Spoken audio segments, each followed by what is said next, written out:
जैसा कि आप जानते हैं कि बहुत सारे ममालिक ऐसे हैं जहां पे इलेक्शंस हो रहे हैं। तुर्की के इलेक्शंस हुए और एक दफ़ा फिर अर्दोगान साहब इसमें कामयाब हुए हैं। इसके ऊपर मज़ीद हम बात भी करेंगे कल, लेकिन आज ज़रा आगाज़ करते हैं हमारे अपने मुल्क के सियासी सूरत हाल और मंजरनामे का। जिस तरह के आप जानते हैं 14 मई के लिए हुक्म दिया गया था सुप्रीम कोर्ट ऑफ पाकिस्तान की तरफ से कि KP और पंजाब में इलेक्शंस कराए जाएँ। वो तो ना हो सके, लेकिन सुप्रीम कोर्ट के फ़ैसले के ऊपर एक एहतजाज मौलाना रहमान साहब की तरफ से उसका अनाउंसमेंट हुआ और आज हम देखते हैं कि ये काफ़िले रुख कर रहे हैं, इस्लामाबाद का प्रोटेस्ट करेंगे सुप्रीम कोर्ट ऑफ पाकिस्तान के सामने। इसके क्या नताइज अखज़ होंगे ये वक्त ही बताएगा, लेकिन इस वक्त सूरत हाल काफ़ी संगीन है क्योंकि देखा ये जा रहा है कि इसके हवाले से गुफ्तगू हो रही है हुकूमती वफ्द और मौलाना फजलुर रहमान साहब की तरफ। इंटीरियर मिनिस्टर यकीनन राना सनाउल्लाह साहब ने कई दफ़ा उनसे रिक्वेस्ट की है कि वो अपने फ़ैसले पर नज़र सानी करें, लेकिन मौलाना फजलुर रहमान साहब की जो कॉल है वो काफ़ी सख्त अल्फाज में उन्होंने दी। उन्होंने कहा ये पुरअमन एहतजाज होगा, सेक्शन 144 को हटाया जाए और हम पुरअमन रहेंगे। एक दफ़ा फिर इसकी जो रिक्वेस्ट है वो दोबारा वज़ीर दाखिला यानी राना सनाउल्लाह साहब की तरफ से की गई है। सुबह तयन किया जाएगा कि प्रोटेस्ट की जगह क्या है, क्या इनको रेड जोन में आने की इजाज़त होगी, क्या सुप्रीम कोर्ट के सामने ये धरना होगा। इस बात के बारे में अभी कोई हतमी राय मौजूद नहीं है। हमने सोचा कि सबसे पहले इसके ऊपर आपको एक रिपोर्ट दिखाते हैं। सुप्रीम कोर्ट और बार एसोसिएशंस की तरफ से भी इसके ऊपर रद्द अमल आया है। तमाम लीगल फ्रेटर्निटी का मानना है कि ये जो प्रोटेस्ट है वो यकीनन हमारे लिए एक प्रेशर बिल्डिंग के तौर पे काम कर रही है, जो किसी तरह भी काबिल कबूल नहीं है। इस वक्त उज़मा बुखारी साहिबा PMLN से हमारे साथ शामिल प्रोग्राम हैं। उनसे जानते हैं कि हुकूमती वफ्द इस मौजूदा सिचुएशन को आगे कैसे लेके चलेगा। अस्सलाम वालेकुम उज़मा जी। जी वालेकुम सलाम। कैसी हैं आप? मैं अल्हम्दुलिल्लाह बिल्कुल ठीक ठाक। मैम मुझे बताइए, एक के बाद दूसरी मुश्किल सामने आ रही है हुकूमत के लिए। PDM का हिस्सा है मौलाना फजलुर रहमान साहब, लेकिन वो प्रोटेस्ट की अनाउंसमेंट कर चुके हैं। मज़ाकरात हुकूमती वफ्द की और मौलाना साहब की किस तरह आगे बढ़ रही हैं? शुक्रिया सदरा। PDM का हिस्सा है PMLN और हम उनके हर फैसले में उनके साथ होते हैं। यकीनन गवर्नमेंट को इंतजामी तौर पर कुछ मुश्किलात का सामना था। जाहिर है रेड जोन के अंदर जो इंतजामात को फुल प्रूफ करना बहुत मुश्किल काम है और फिर जब इतनी बड़ी तादाद में लोग जो है वो आ रहे हों। मैं इस वक्त मोटरवे पे हूँ और मैं आपको बता नहीं सकती कि कितने बड़े बड़े काफिले और कितने लोग इस वक्त इस्लामाबाद पहुंचने के रास्ते में जो थोड़ी देर में यकीनन इंशाल्लाह इस्लामाबाद पहुंच जाएंगे। सो यकीनन हुकूमत को अपने भी फराइज पूरे करने हैं। उसके साथ साथ जो PDM का एक इत्तेहाद है उसके फैसले भी हम पर उतने ही बाइंडिंग है। तो इसीलिए बार बार हुकूमती वफद जो है वो जा रहा है मौलाना साहब के पास गुजारिश करने के लिए, लेकिन जाहिर है प्रेसिडेंट है, वो PDM के जो फैसला वो करेंगे वो सबको मानना पड़ेगा। आप समझती हैं कि ये वाली जो प्रोटेस्ट है इसमें से JUIF ही हिस्सा बन रही है या तमाम PDM जमातें इसमें पार्टिसिपेट कर रही हैं? जी नहीं, सब कर रही हैं और मैं मतलब अपनी पार्टी के उसके ऊपर बता रही हूँ आपको कि मेरी पार्टी की एक बहुत बड़ी तादाद जो है वो इंशाल्लाह आपको आज जो है वो इस प्रोटेस्ट के अंदर नजर आएगी और बड़े बड़े काफिले जो हैं वो इस वक्त हमारे साथ मोटरवे पे मौजूद हैं और मुझे तो बल्कि ये फिक्र है कि अब ये तमाम जो लोग हैं ये गाड़ियां, ये पूरे काफिले, ये किस तरह से एडजस्ट हो पाएंगे इस्लामाबाद के अंदर। तो ये एक यकीनन एक इंतजामी तौर पर मुश्किल काम होगा हुकूमत के लिए। जी इंतजामी तौर पे एक और बड़ी मुश्किल ये होगी कि ये तमाम मुजाहिरीन ये पुरअमन कैसे रहेंगे। हम ऑलरेडी देख चुके हैं कि गुज़िश्ता हफ्ते बड़ी एक ख़तरनाक सूरत हाल मुल्क में डेवलप हुई और उसकी वजह से सैकड़ों लोगों की गिरफ्तारियाँ अमल में आ चुकी हैं।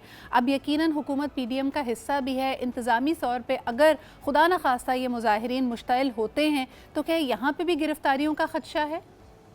देखिए सदरा, आप एक सियासी जमात को और एक फाशिस्ट आदमी को जिसकी पूरी सियासत दहशतगर्दी से शुरू होकर दहशतगर्दी पे खत्म होती है, उसके साथ हमें इक्वेट ना करें। हम पॉलिटिकल पार्टीज हैं, हमने हमेशा एहतजाज किए हैं। हमारा लीडर भी गिरफ्तार हुए थे, हमारे लीडर को जिला वतन किया गया था, हमारे लीडर को जो है वो हाईजैकर बनाया गया था, लेकिन कभी भी कानून को हाथ में नहीं लिया। मौलाना साहब ने बड़े बड़े मिलियन मार्चेस किए हुए हैं, उनका तो डिसिप्लिन वैसे भी बहुत काबिल दीद होता है। सो बिल्कुल ये सियासी जमातें आ रही हैं एहतजाज करने के लिए, तो हमारे एहतजाज पे कतई तौर पर तशद्दुद करार नहीं हो सकता। इमरान खान का 2014 का धरना हो या वो 25 मई के वाकयात हो या ये, सो इमरान खान ने हमेशा दहशतगर्दी को, फितने को फरोग दिया है और उसकी तालीमात ही ये है, जला दो, घिरा दो और जो है कोर कमांडर के घर घुस जाओ, तंसीबात को आग लगाओ, तो उसकी जो ट्रेनिंग है वो करते हैं। हम अपनी ट्रेनिंग, हमारी लीडर की ट्रेनिंग पुरअमन एहतजाज की है, हम वो करेंगे। उस्मा जी,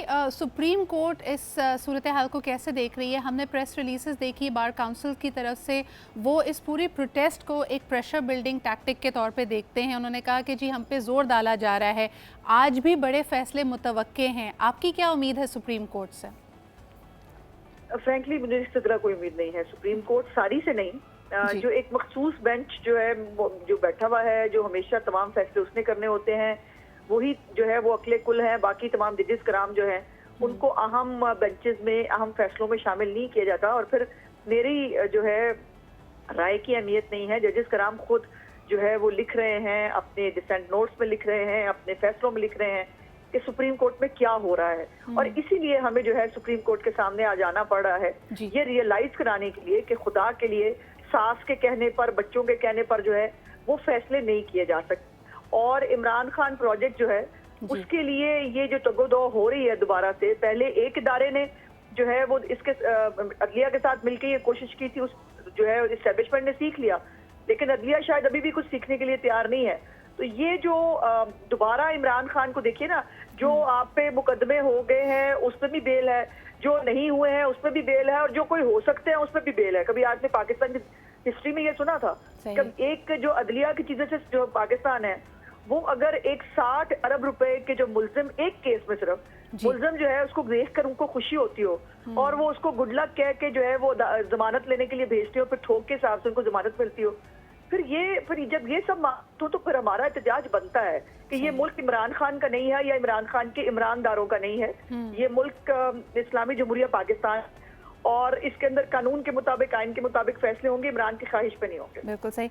उस्मा जी, एक बात पे मेरे ख्याल में जो अच्छी बात है उसको ज़रूर प्रमोट करना चाहिए। हमने देखा कि ख्वाजा आसिफ साहब ने publicly in front of media इसको कंडेम किया कि अगर ख़वातीन के साथ कोई भी हरासगी के वाक़यात हुए हैं, बेशक वो पुलिस की तरफ से हुए हैं, लॉ इन्फोर्समेंट की तरफ से हुए हैं, उन्होंने बाकायदा कहा है कि ही ओपनली कंडेम्स इट। हमने कई ऐसे मनाजिर देखे लिबर्टी चौक पे, इसके अलावा मुख्तलिफ जगहों पर, इवन कराची में, जहाँ पर ख़वातीन प्रोटेस्टर्स के साथ काफ़ी ज़दोकोब किया गया है, उनको मारा पीटा गया है। इस पे आप कुछ कहना चाहेंगी? देखो सिद्रा, अगर तो कोई आम खवातीन हैं जिनका जलाओ घेराव से कोई ताल्लुक ना हो, जिन्होंने जो है बलवा ना करवाया हो, उनके लिए मेरी हमदर्दियां हैं। लेकिन जो खवातीन, ये तो नहीं हो सकता कि आप जो है बलवा करवा रही हैं, आप कोर कमांडर हाउस को लीड कर रही हैं, आप जो है वो दहशतगर्दों को प्रमोट कर रही हैं और उसके बाद आप औरत कार्ड खेलें।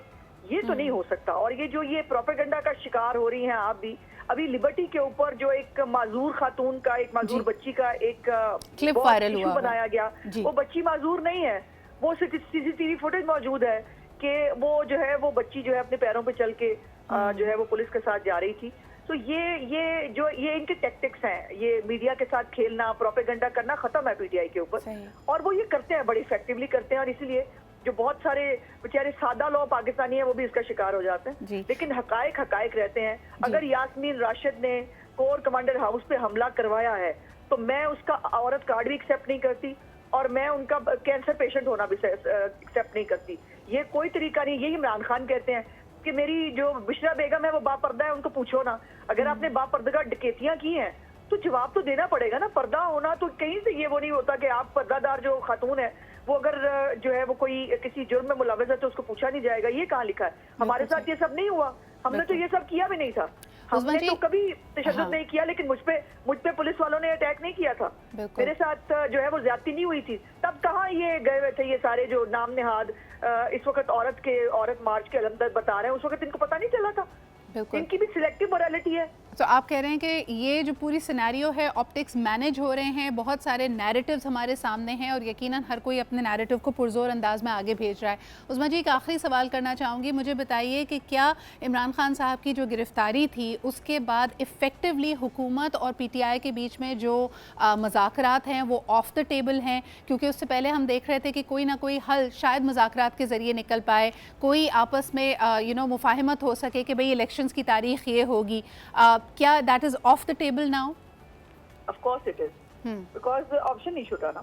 अगर इमरान खान साहब जो है वो सियासतदान तो रहे नहीं, वो तो एक गुंडा बन गए हैं और वो एक दहशतगर्द बन गए हैं। तो दहशतगर्दों के साथ तो रियासतें नहीं करती है ना मुज़ाकरात। प्राइम मिनिस्टर साहब तो हालांकि कोई इस बात पर तनकीद का भी निशाना बनाया जाता, लेकिन उन्होंने हमेशा कहा हम बात करते हैं, हम बैठते हैं, टेबल पे बात करते हैं। जब ऑपोजिशन लीडर थे उन्होंने तब भी कहा था मिसाके मईशत करते हैं, हम बैठ के बात करते हैं, और उन्होंने हमेशा बैठे। वो जब इंडिया ने हमारे पास स्ट्राइक्स किए वो तब भी बैठे, जब कोविड आया तब भी बैठे। ये इमरान खान है जो किसी के साथ बैठना नहीं चाहता, किसी के साथ बात करना नहीं चाहता, और अब जो उसने कर दिया है उसके बाद उसके साथ जीरो टॉलरेंस है और बिल्कुल उसको ना स्पेयर किया जाएगा ना उससे कोई बातचीत हो। तो आप कह रही हैं this is now at a point of no return. बहुत बहुत शुक्रिया उज़मा बुखारी साहिबा हमारे साथ मौजूद थी, सीनियर रहनुमा PML। बहुत बहुत शुक्रिया मैम हमारे साथ मौजूद होने का। आइए आपको दिखाते हैं कि सुप्रीम कोर्ट की तरफ से स्केड्यूल जो हेयरिंग है उसके बारे में भी बात करेंगे, लेकिन एक जो ख़ास मैंने आपके साथ शेयर करना है पैकेज। सबसे पहले पंजाब पुलिस इन एक्शन, मैंने जो अभी आपको हवाला दिया कि जो सैकड़ों लोग इस तरह की हंगामा आराई में तशद्दुद और मुख्तलिफ तनसीबात और मुल्की इमलाक को नुकसान पहुँचाते हुए पाए गए, उनके ऊपर एक उनके ऊपर जो कार्रवाई है वो सख्त और तेज़ कर दी गई है। अगले 72 घंटे का वक्त वज़ीर आज़म पाकिस्तान शहबाज शरीफ साहब ने दिया है कि इनको फौरी तौर पर कैफरे किरदार तक पहुँचाया जाए, इनकी गिरफ्तारियाँ अमल में लाई जाएँ। पुलिस की तरफ से, पंजाब पुलिस की तरफ से इस पर क्या एक्शन हो रहा है, आइए आपको दिखाते हैं इस रिपोर्ट में।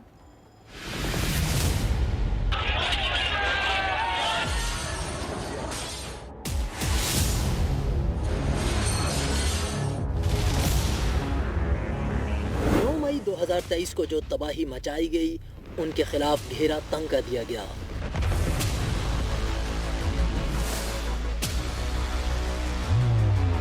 मजीद 264 अपराध पकड़े जा चुके। पंजाब में गिरफ्तारियां 3000 हो गईं।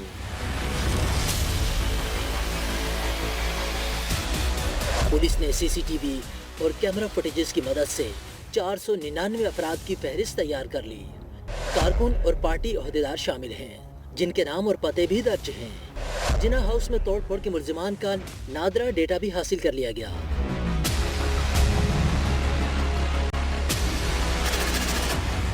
निगरान वज़ीर आला पंजाब मोहसिन नकवी के मुताबिक जिन अस्करी इमारतों और तनसीबात पर हमला किया गया वो तालिबान का निशाना थे। डॉक्टर यास्मीन राशिद इस केस का मरकजी किरदार हैं।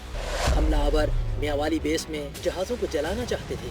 400 लोग हैं जिन्होंने जिना हाउस के अंदर हमला किया है। तकरीबन 3400 लोग जिना हाउस के बाहर थे। 600 करोड़ से ज़्यादा का अभी तक नुकसान हम एस्टिमेट लगा चुके हैं। दीगर गिरफ्तार अपराध में मियां महमूदुर रशीद और हम्माद अजहर के सेक्रेटरी फैसल मेहर शामिल हैं।